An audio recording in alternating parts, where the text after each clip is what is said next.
Hi mga kawawmat, in this video we will discuss the fundamental theorems of proportionality. In this video, we will apply the fundamental theorem of proportionality to solve problems involving proportion. So let us recall first the concept of proportion. So again, it is an equation that shows two ratios are equal. So if your ratios are equal, then they are proportion. Okay, or they are proportional. It can be written as a column form or it can be written in fraction form where your b should not be equal to 0 and your d should not be equal to 0. So let's say I have 2:3 and 4:6. So these two ratios are equal. Okay, so these two ratios are equal. Yun po ang sinasabi ng proportion. Now, what do we call this A, B, C, D? Okay, so itong mga A, B, C, D na to, ito yung tinatawag nating terms of the proportion. So itong C2, C3, C4, at C6 are the terms of the proportion. And then always remember that your B and C or yung itong 3 and 4 natin are the means. And then yung A at D natin, ito naman yung tinatawag nating extremes. Okay? So how will you check if the given pair of ratios, okay, so kung itong mga ratios na to ay equal o kung yung proportion ba ay true sa given na ratios na to. So you can make use of the product of the means is equal to the product of the extremes. Pwede nyo itong gamitin. So pag minultiply natin yung means, that is 12. Pag minultiply natin yung extreme, that is also 12. So if the product of the means is equal to the product of the extremes, then that is a proportion. Okay? Or you may also apply the cross multiplication. Pwede rin po ito. So ito po yung pag tinimes ninyo yung extreme, that is 2 times 6, that is 12. And then yung means, that is 3 times 4, that is also 12. So by cross multiplication, pag minultiply mo yan, at equal sila, ibig sabihin, the proportion is true. Or, isa pang way is, kapag pareho po yung kanilang simplest form. So, halimbawa po ito, meron akong 2/3. Pag kinuha ko, so this is already the simplest form. Okay? Pag kinuha ko yung simplest form nito, this is also 2/3. So, kapag equal din po yung simplest form nila, then that is a proportion or the proportion is true. Okay? So, tatandaan that the product of the extremes is equal to the product of the means, where AD is equal to BC, or A times D is equal to B times C. Let's have an example. So, what if there is an unknown o meron tayong hinahanap na missing value? So, kagaya nito, I have 4/5 is equal to x over 25. So, again, pwede mo i-apply yung cross multiplication. So, ito, 5x is equal to 4 times 25. So, 5x is equal to 4 times 25, that is 100, divided by 5. So, 100 divide 5, so your x is 20. Okay, so therefore, this is 20. So, this is how we get the missing values of your proportion. Okay, another way, kapag naka-column form naman siya, multiply, ganun lang din po. Multiply po ninyo yung extreme, 3 times x, and then yung means, 5 times 9, so that is 3x is equal to 5 times 9, that is 45, dividing both sides by 3, your x will be 45 divide 3, that is 15. So this is another way, this is another solution kapag ang ratio po ninyo o yung proportion po natin ay naka-column form. Okay. So let's talk about similar triangles. So again, nabanggit natin sa previous tutorial natin na matatawag o makonsider natin silang similar triangles kapag ang corresponding sides nila ay congruent. So, given dito given na figure natin, so angle A is congruent to angle A, angle X is congruent to angle B, and then your angle Y is congruent to angle C. So, these two triangles are similar if their angles are congruent. And these two triangles are similar if their corresponding sides are proportional. So, ano ba yung mga proportional sides natin dito? So, ano ba yung mga sides na proportional? So, we have AX over AB is equal to AY over AC is equal to AXY over BC. Okay? So, these two triangles are similar triangles. Why?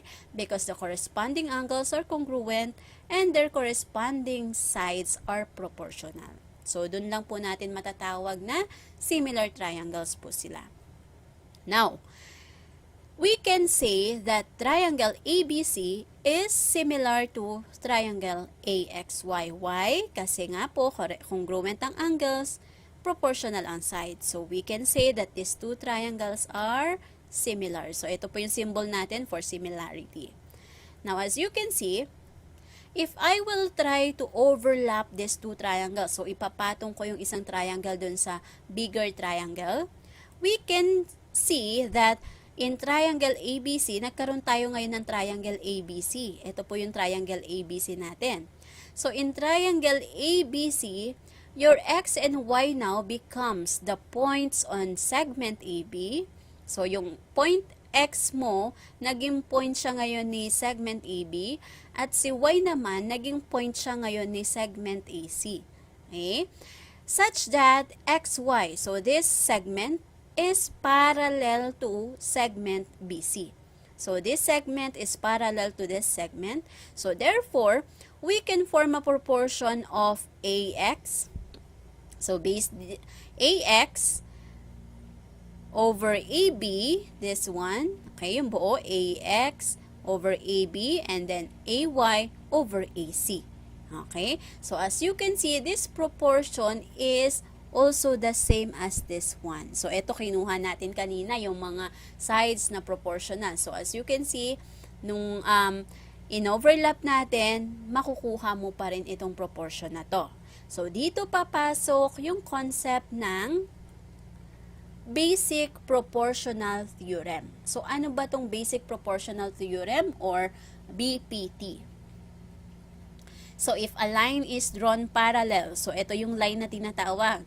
So, if a line is drawn parallel to this side, to one side of your triangle, so ito kasi yung triangle mo, triangle ABC. So, if a line is drawn parallel to one side of a triangle and intersects the other two sides, so ito yung two sides, in-intersect niya itong line na to with these points, X and Y, ayan, with distinct points, then it divides or it cut-offs the sides into segments that are proportional.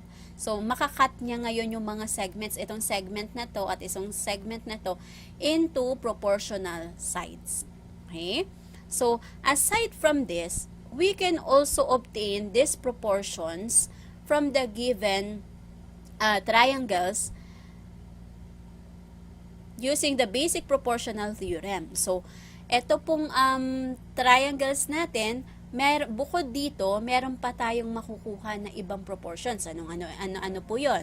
So, we have AB over AX. Ito po, kung ang kinuha mo rito buo, so itong buong segment na to, AB over AX, that is also equal to AC, yung ganun din, buo rin, and then AY. Okay, so this is another proportion. Another, we have AB over AC, then AX over AY. Okay, another, we have XB over AB, so ito muna, and then ito, edi ganun din, YC over AC. So, ang dami pong pwedeng proportions na makuha natin o ma-derive natin dito na pwede natin gamitin mamaya sa pag-solve po ng mga problems involving proportions. So, another, we have AX.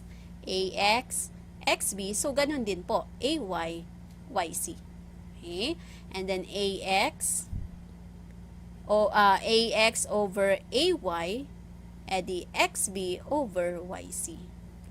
Another, we have AB over AC.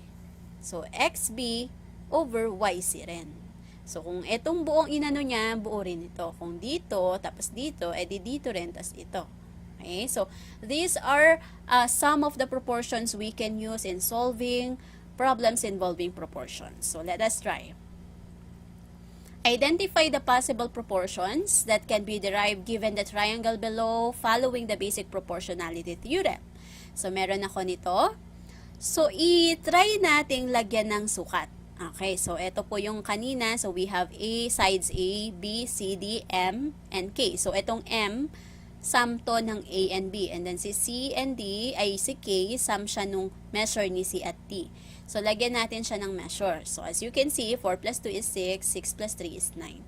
Now, so mag-list tayo ng possible proportions given dito sa ating triangle. So we have, if I have A over M, so A over M, then that is equal to, ang given niya dito, C over ano? So kung A over M, ibig sabihin, that is equivalent to C over, okay, that is K.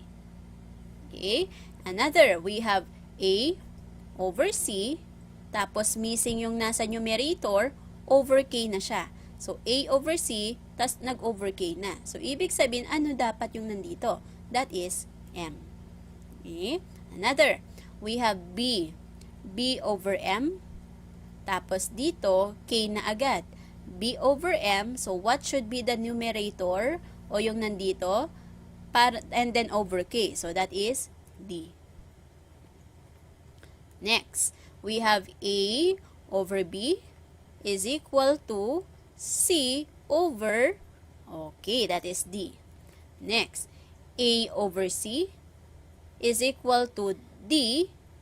Ito na agad, so ano dapat ito? So, A over C and then blank over D. So, that is B. Next, B over D, and then M over what? So, B over D, M over, okay, that is K. Okay, so, these are some or possible proportions that can be derived from the given triangle. So, you applying the basic proportionality theorem. So, let us give the value. So, meron tayong sukat dito na binigay. So, ibigay natin. Your A is 4, A over M, so 4 over 6. And then C over K, so 6 over 9. Now, para ma-check nyo nga, are they really a proportion? So, pwede nyo kunin yung kanyang lowest term or simplest form. So, this is 2/3, this is also 2/3. Or you may apply the fundamental law of proportion, yung product of the extreme is equal to the product of the mean. So, 36, 36. Another, we have, so your A over C is 4 over 6. Your M over K is 6 over 9. So, you may check then using the simplest form or the fundamental law of proportion. Another for BM, so BM 2 over 6, so we have DK, so 3 over 9. So this is 18, 18 din yan. And then AB is 4 over 2, and then CD is 6 over 3, so 4 divided 2 is 2, 6 divided 3 is also 2. Next, we also have AC, so 4 over 6, and then BD, that is 2/3, so this is 12, this is 12. And then BD, your BD is 2/3, your MK is 6 over 9. So, we have 18, 18. Or 2/3, kunin mo rin yung simplest form nito, this is also 2/3. So, these are some of the possible proportions that can be derived given this triangle using the basic proportionality theorem.